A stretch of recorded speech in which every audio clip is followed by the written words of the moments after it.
Welcome to your news and features electronic magazine that centers on the different facets of motoring. Now on its 34th year, this is Motoring Today. I'm Ray Louie Gamboa. And I am Susie Gamboa. Here are this week's features to watch out for.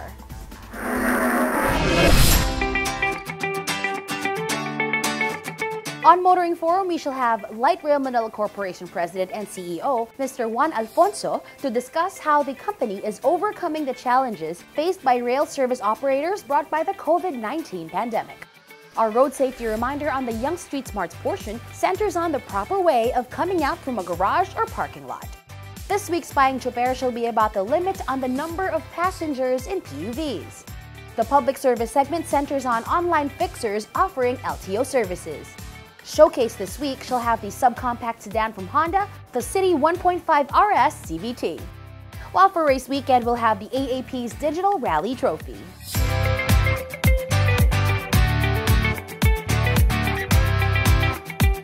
All these plus the latest news in transportation and traffic management, as well as developments in the automotive industry, are in this week's edition of Motoring Today. Join us.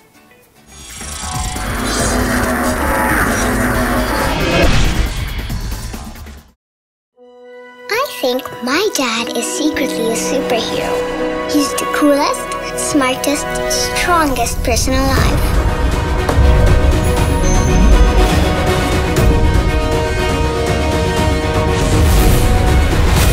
No matter where we go, he always makes sure I feel safe.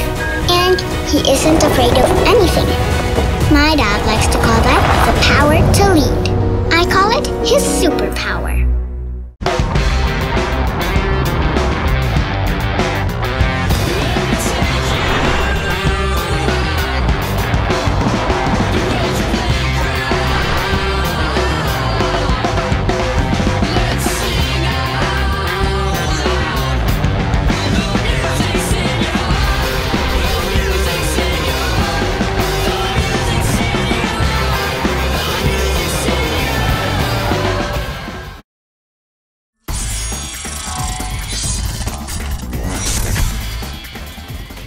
Welcome back to Motoring Today. Here now are the latest news and developments in the country's transportation and traffic management. If you're wondering why the road surfaces at NLEX and the SCTEX seem mostly pristine, well, they have a year-long road maintenance program. NLEX Corporation has announced that it expects this year's ongoing surface maintenance program of the NLEX and the SCTEX will be completed by June. This involves the asphalt overlay and patching for around 109,886 meter sections of the NLEX and 31,600 square meter sections of the SCTEX. According to NLEX Corporation President and General Manager Luigi Bautista, comprehensive pavement repairs are done annually on both the NLEX and SCTEX to ensure a safe driving experience and improve the quality of service to motorists. NLEX ensures the repair and maintenance of the pavement surfaces do not unduly affect the flow of traffic inside the tollways by doing this portion by portion. Engineers also regularly inspect the expressways to see where maintenance and repairs are needed before serious damage takes place, said Bautista. NLEX makes sure minimal lane closures are implemented while the signs and other warning devices are installed to guide motorists to safely pass portions of the expressways being repaired. At present, safety repairs are being undertaken at Pao Bridge in NLEX in San Timon and Gumain Bridge in SCTEX Floridablanca, Pampanga. NLEX advises motorists to check out his social media accounts to find out where repairs and maintenance work on the expressways are being conducted. Tollways can be expensive, but motorists appreciate that NLEX and the SCTEX and other Metro Pacific tollways are continuously improving services to motorists.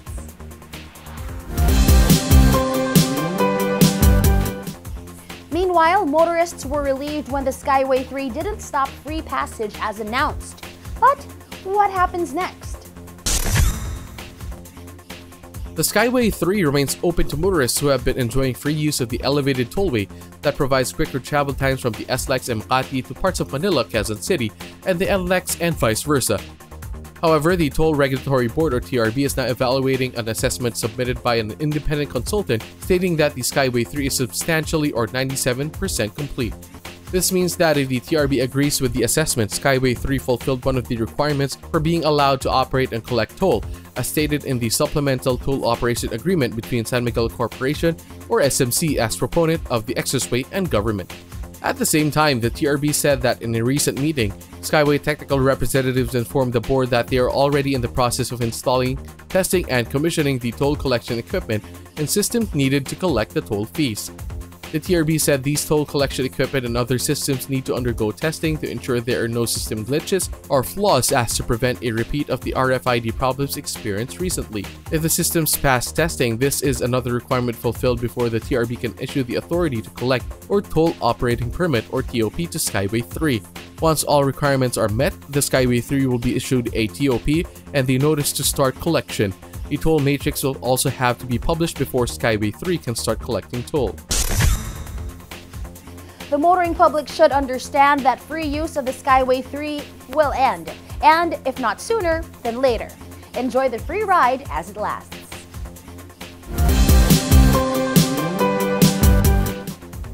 And finally, most people know of Lenovo as a maker and distributor of personal computers. Few know that it also produces electric scooters. Lenovo is rolling out an electric scooter that it says can be a great option for workers to get to and from work and home. The brand new M2 electric scooter has been designed with innovative technology that promises riders a safe and comfortable travel and allows them to practice social distancing while on the road, it said. The M2 is equipped with a 350-watt motor and 7.5H high-capacity battery. It has a top speed of 25 km per hour and a range of 30 km in one full charge. It has a triple brake system and an electronic brake that cuts the motor's power, a disc brake, and a pedal brake. The M2 also comes with triple damping system, hidden shock, spring shock, and honeycomb tire shock absorption. Early in the pandemic, authorities encouraged the use of scooters when there were few vehicles on the road.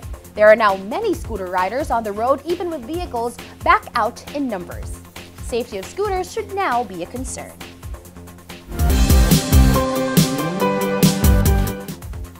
And those are the latest news and developments in the country's transportation and traffic management. Coming up next is Motoring Forum, brought to you by Suzuki Philippines.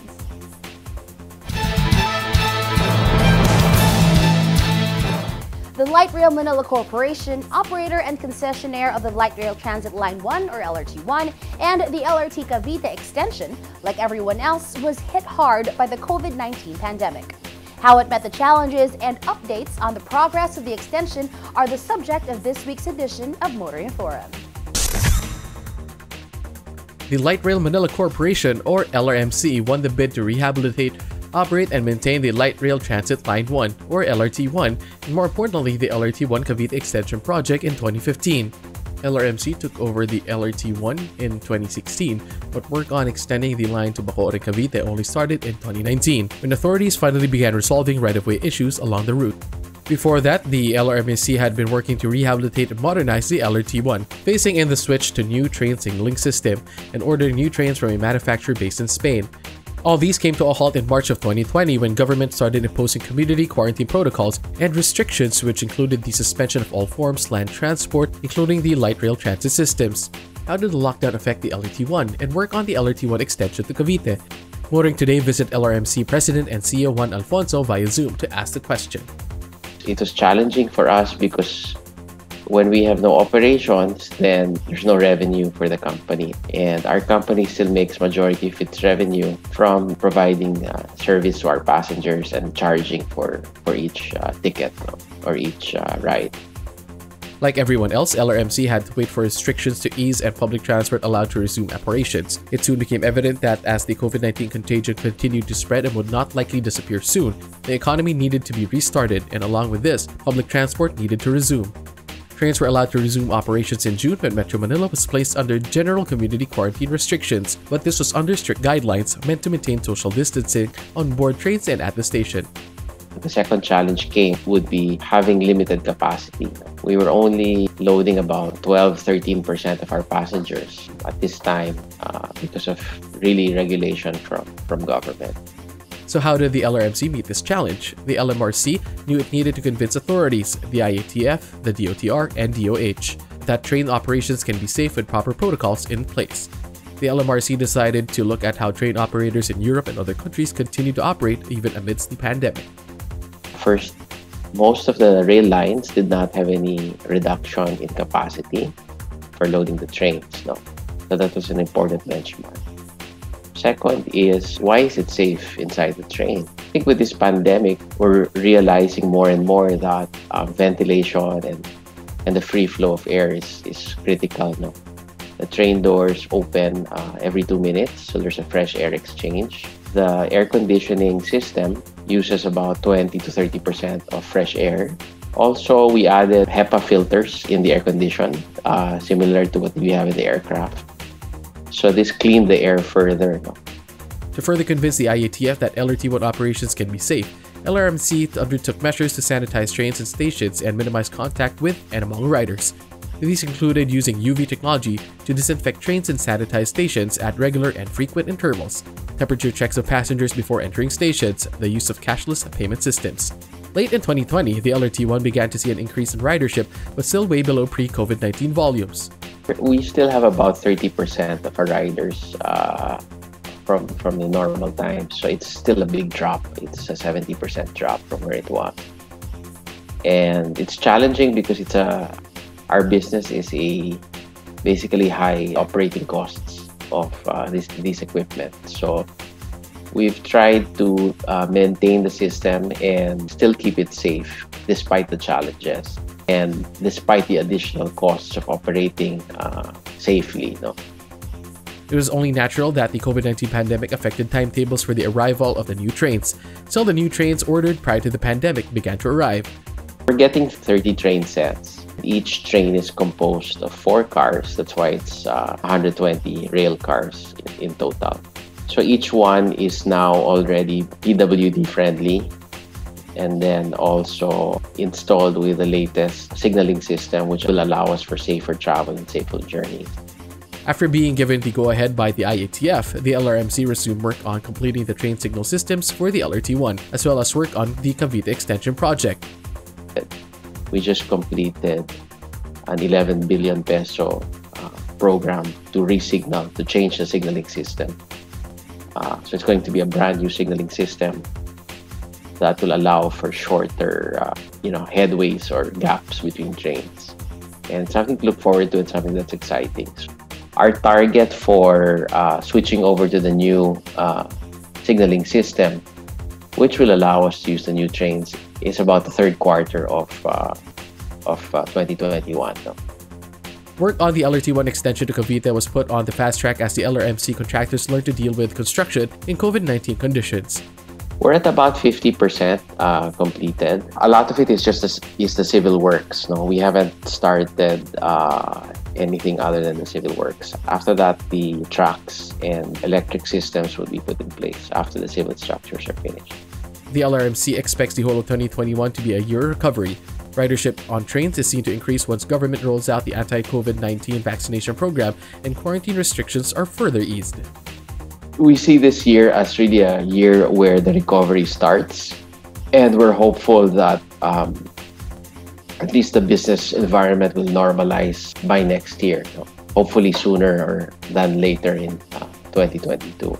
But it is a challenge, and I think we're working closely with our partners in government to communicate what are these pain points and how we can possibly address them. And also in terms of the public messaging, so that they feel that they're being looked after. Even in these challenging situations, their journey and their health remains safe with that. The present administration has made it a priority to develop the rail sector as a major part of the country's mass transport system. It may be a reflection of this policy that LRMC seems encouraged to modernize, improve services and facilities, and now, under the COVID-19 pandemic, be safe against the spread of contagion. That's Amore Forum this week, courtesy of Suzuki Philippines.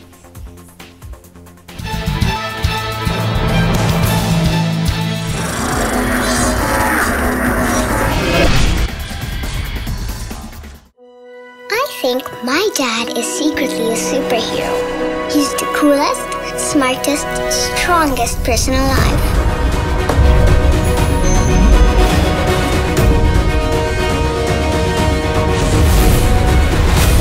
No matter where we go, he always makes sure I feel safe.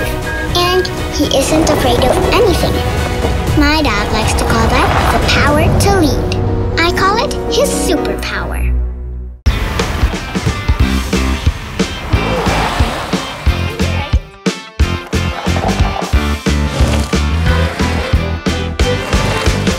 Make looking good easy with the Mirage G4.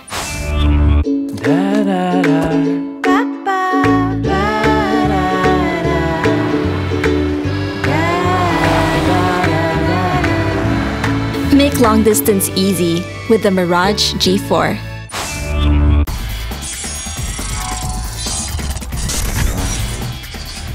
You're back with us here on Motoring Today. And in line with our lifelong commitment to promote road safety, here is this week's road safety tip in cooperation with Toyota Motor Philippines.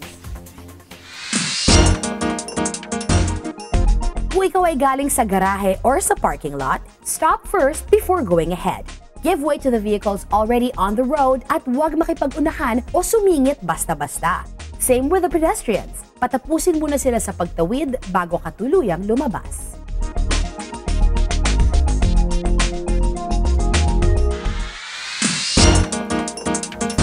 Continuing with this week's edition of Motoring Today, let's now focus on proper driver's demeanor, especially for those driving PUVs. From Mitsubishi Motors Philippines, here is Payeng Choper this week.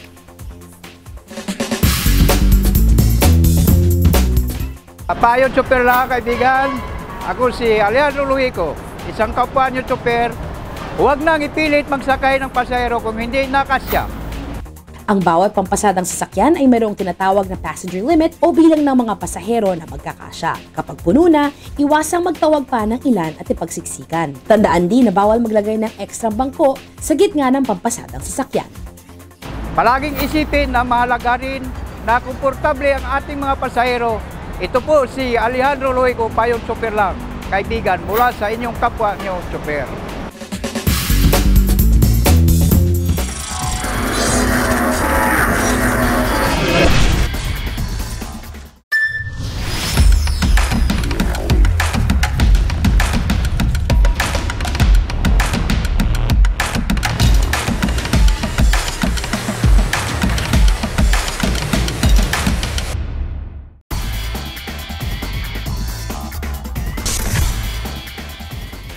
Welcome back to Motoring Today. World of Motorsports is next. We start with the latest news and developments. Toyota Motor Philippines is bringing back its One Make Race series after a one-year hiatus brought about by the COVID-19 pandemic. In a press statement, Toyota said that barring prohibitions from government or health authorities or risks to participants' health and safety, the Toyota Gazoo Racing Vios Cup 2021 will flag off in July. Toyota's long-running annual One Make series until the pandemic will bring together the country's top circuit racers to vie for the championship in the promotional, sporting, and super sporting classes. The return of the Vios Cup will also see the return of the Autocross Challenge, which debuted in 2019 as part of the Vios Racing Festival. Toyota also announced the return of the GR GT Cup eMotorsports Series, which had a successful debut last year.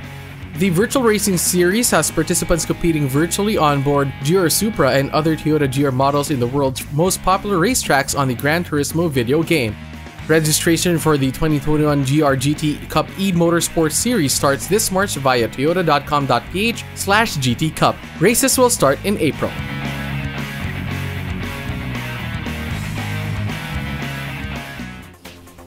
More in the world of motorsports here on Motoring Today, as we now give you Race Weekend.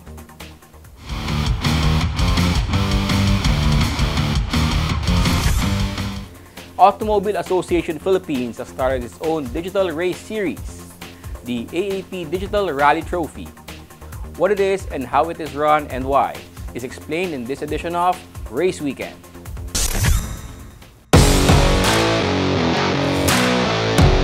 The COVID-19 pandemic forced the cancellation of virtually the entire season of local motorsports championships and race events.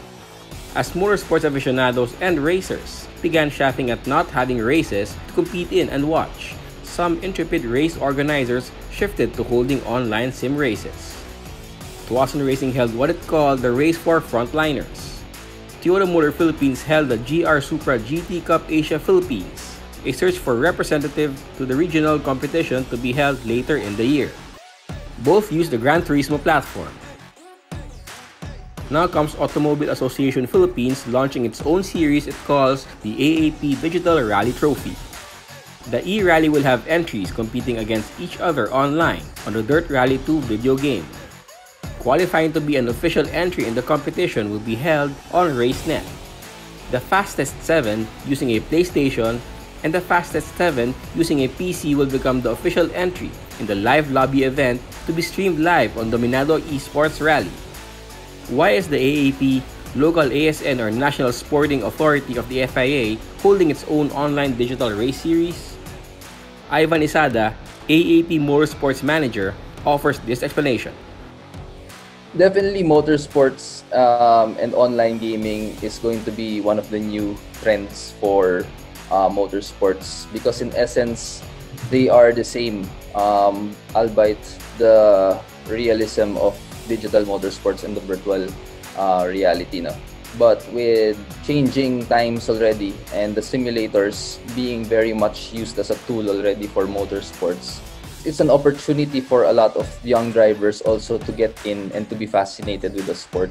Basically, they want digital motorsports and the ASN to try to apply the realistic officiating and organizing of it, just like the real motorsports, so that it helps develop also new people to come in also and join the sport and be engaged with it. So that's what they're trying to do with the digital motorsports. So it's not necessarily grassroots, but it's more of opening that opportunity also for these guys to be involved in motorsports. The AAP Digital Rally Trophy is to have 4 rounds, each an attempt to relive the 4 rallies that made up the 1993 Philippine Rally Championship.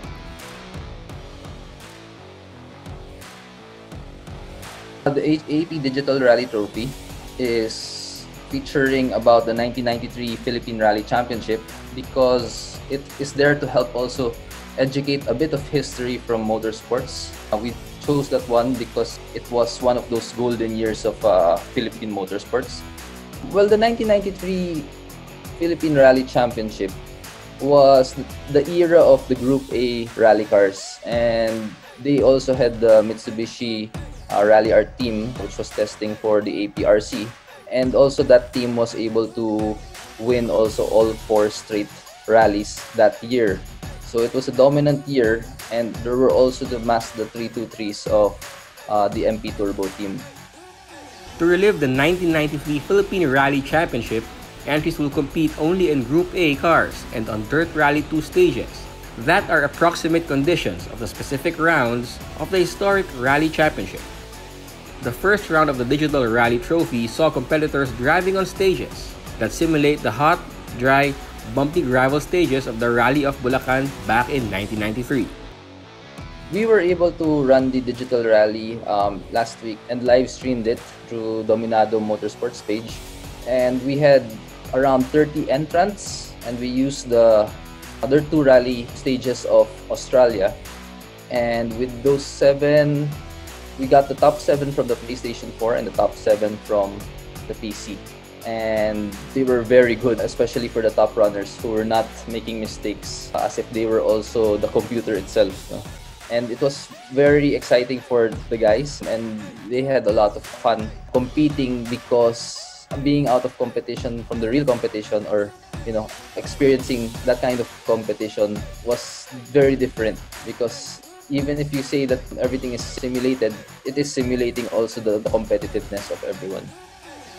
There is still time to join the Digital Rally and score points to win the trophy. We'll be having the next AAP Digital Rally on October 4, which will be representative of the Rally of Champions in 1993, which was held in Batangas and Tagaytay. So we'll be looking for night stages that are most representative of that. We'll also have the round 3 of October 18 in Rally of Subic Bay. That time in 1993, it was a very new place for the rallyists to run their cars. And on November 8th, we'll also be having the Mabuhay Rally, which is the longest rally of the year that goes through Nueva Ecija, Subic Bay, and Bataan. So those 3 days, we'll try to find also a replication of stages in the Dirt Rally 2 game. So for those who want to join on the Digital Rally Trophy, you can go to our Facebook page, which is AAP Motorsports, and scroll down to look for the Digital Rally Trophy links.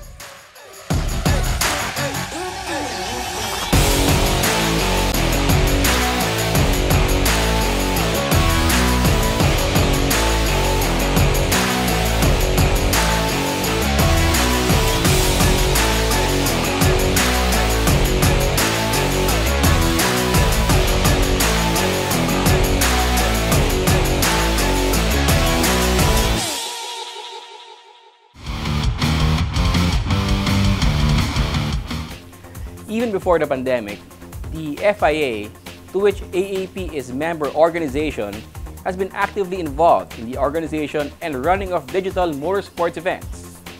The AAP Digital Rally Trophy may just be an extension of this initiative.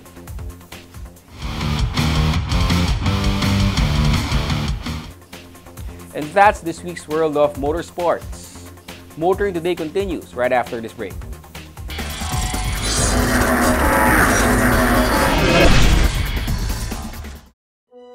I think my dad is secretly a superhero. He's the coolest, smartest, strongest person alive.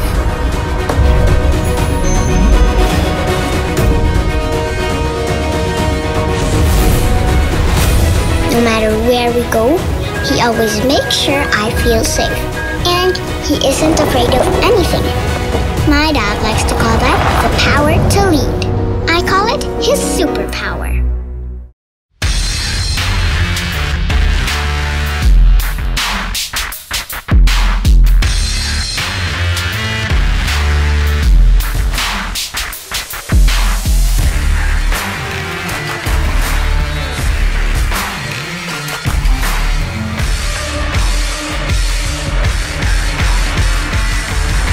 Introducing the all-new Isuzu D-Max into new heights.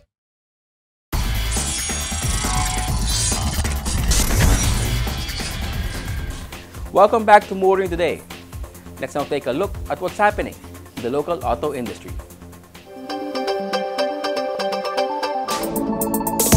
Isuzu vehicle owners in Cavite now have a second dealership to go to for preventive maintenance, service, and other needs. Isuzu Bacoor, located along Molina Boulevard, is now open. Showcasing the new Isuzu Outlet Standard design, Isuzu Bacoor features a showroom that can display 4 light commercial vehicles and, more importantly, a service shop with 13 bays for light commercial vehicles and 2 CV bays for commercial vehicles, including big tractor head trucks. Isuzu Bacoor is the 11th dealership of Isuzu Automotive Dealership Inc. or IADI, wholly owned by AC Motors of the Ayala Corp. A simple ceremony attended by Isuzu Philippines Corporation President Hajime Koso and Executive Vice President Shojiro Sakoda, AC Motors President Antonio Zara, IADI Chief Operating Officer Alex Baguio, Isuzu Bacoor Branch Head Valence Mauricio marked the official opening of Isuzu's latest dealership. IADA aims to capture one of the fastest growing markets for LCVs in the region with opening more dealership and service centers in Cavite. IADI said Isuzu Bacoor with the Imus branch will cater to northern Cavite customers, while a new dealership planned to be established in Dasmariñas City will cater to southern municipalities of the province.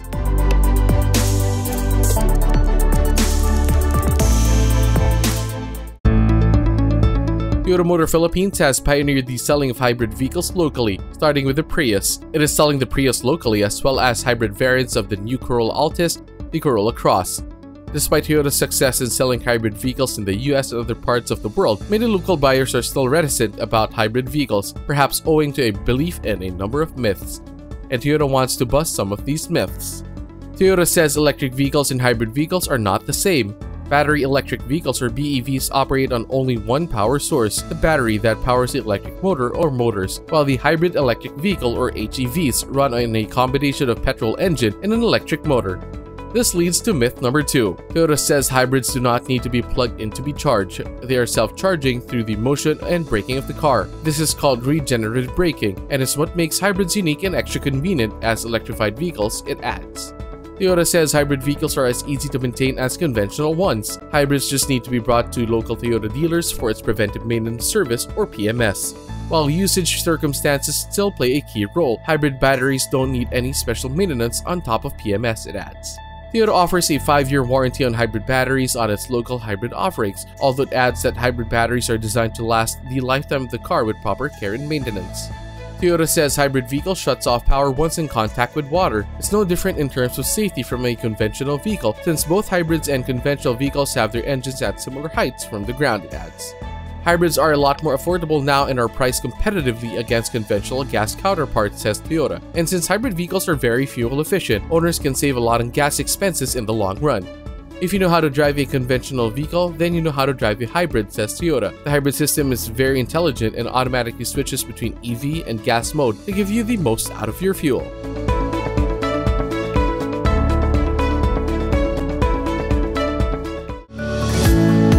If you're planning to take advantage of Kia Philippines' red-hot deals for the Grand Carnival, the Sorento, and the Picanto, get them now. Those deals are only available until the last day of March, says Kia. This month, Kia Philippines has been offering the Sorento with as much as 430,000 peso discount, Picanto with a very low monthly of 8,499 pesos, and the Kia Carnival at just 1,599,000 pesos. Aside from these red tag deals for the Sorento, Picanto, and Carnival, Kia is also very easy to acquire deals for the other models in its local lineup. Kia is enticing buyers with a 430,000 peso discount for the premium Sorento EX4x4, which is a steal at 1,765,000 pesos. Until the end of March, the EX4x2 variant can be had for 1,525,000 pesos. The price for the Kia Carnival LX 11-seater has been marked down to 1,599,000 pesos, a 396,000 peso discount. The mid-variant EX is offered at 1,799,000 pesos, while the top-of-the-line EX7-seater is just pegged at 1,999,000 pesos. One can own the Kia Picanto LX manual with a 8,499 all-in monthly term. Prices for the LX automatic has been slashed to 549,000 pesos. The EX manual to 599,000 pesos and the EX automatic to 699,000 pesos. Visit any one of the more than 40 Kia dealerships around the country to check out Kia's red hot deals for March.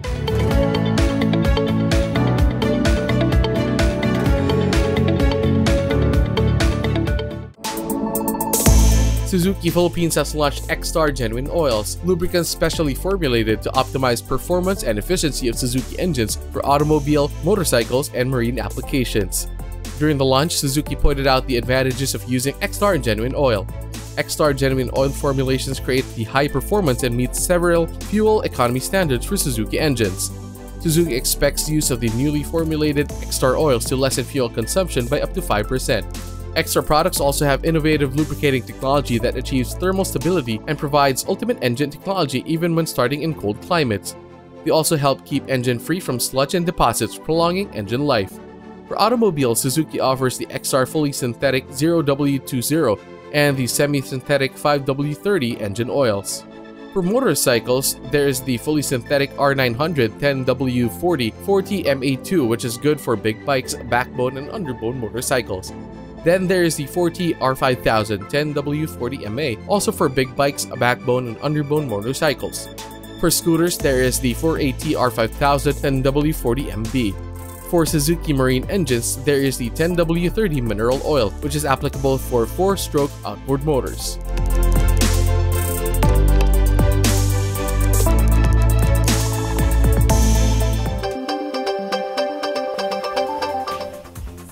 Motoring Today now brings you our Car of the Week on Showcase, courtesy of Prudential Guarantee.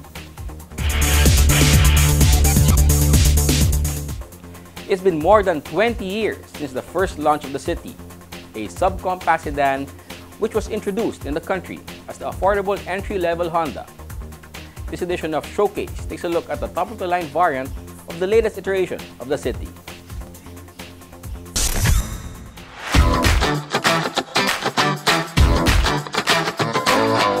The Honda City, the 4-door subcompact sedan, has gone through several iterations since it was first launched locally in the middle of the 90s. Back then, it was a Spartan subcompact sedan whose main selling point was that it was the affordable Honda, the next best thing if you can't afford the Civic. Today, one can hardly describe the City as Spartan. but it can be described as a mature sedan with sporty inclinations, especially the variant with the RS for Rally Sport tag. The Honda City 1.5 RS CVT at 4,553mm long, 1,748mm wide, and 1,467mm tall, presents a sleek and sporty silhouette on the road. The sporty aspect is enhanced by the RS designed front and rear bumper, the high gloss black grille with RS emblem, trunk spoiler, shark fin antenna, 16-inch RS designed aluminum alloy wheels. The side mirror with integrated turn signals folds and adjusts electronically. It also comes with full LED headlight with auto-off timer, LED fog light with sporty garnish, body color door handles, intermittent front wipers with washer.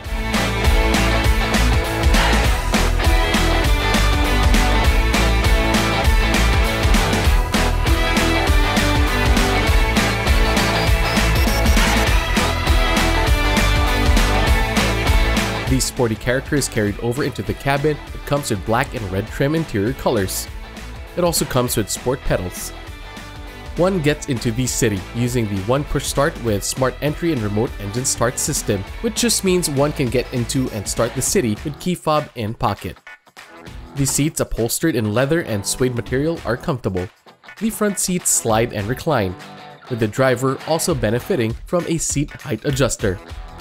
Combined with a 3-spoke leather-wrapped steering wheel that tilts and telescopes, this allows for getting the preferred driver position.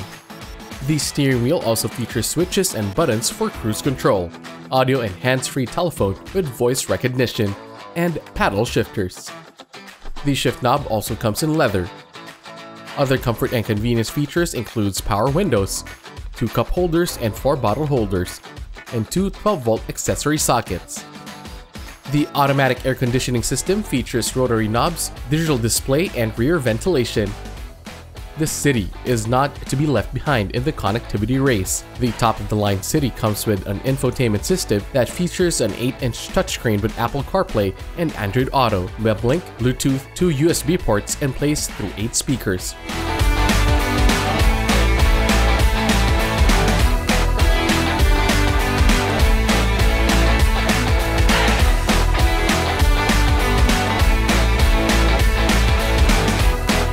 The Honda City is a fun drive. This starts from a 1,498cc rev-happy inline 4-cylinder gasoline engine with double overhead cam, programmed fuel injection, and iVTEC. This engine generates 121 PS at 6,600 revolutions per minute and 145 Nm of torque at 4,300 RPM. The engine on the City 1.5 RS drives the front wheels via a continuously variable transmission. Keeping the speed in control is a brake system featuring front ventilated discs and rear drums. Electric power steering provides a good balance of ease and feedback. The suspension system features front McPherson struts and torsion beams in the rear. Honda is also generous in providing the latest in technology for safety and security in the City 1.5 RS CVT, which already features the G-Con body structure. These include dual, front, side, and curtain airbags, 3-point seatbelts for 5, child lock and ISOFIX child seat anchor, speed setting auto door lock, and security system with alarm and immobilizer. It also comes with vehicle stability assist with agile handling assist, hill start assist, anti-lock brake system with electronic brake force distribution, and emergency stop signal. Parking is also made easier with a multi-view rear camera.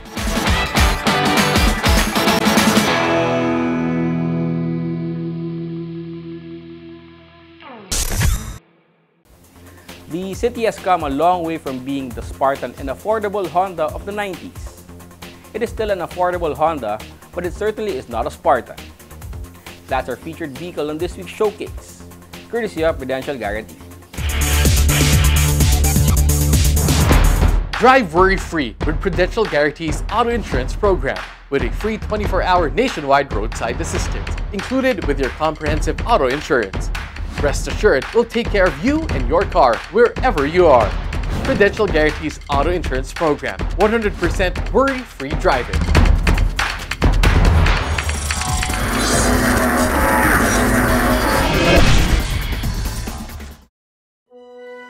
think my dad is secretly a superhero.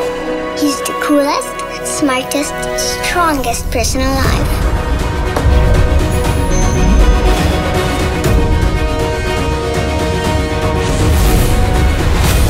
No matter where we go, he always makes sure I feel safe. And he isn't afraid of anything. My dad likes to call that the power to lead. I call it his superpower.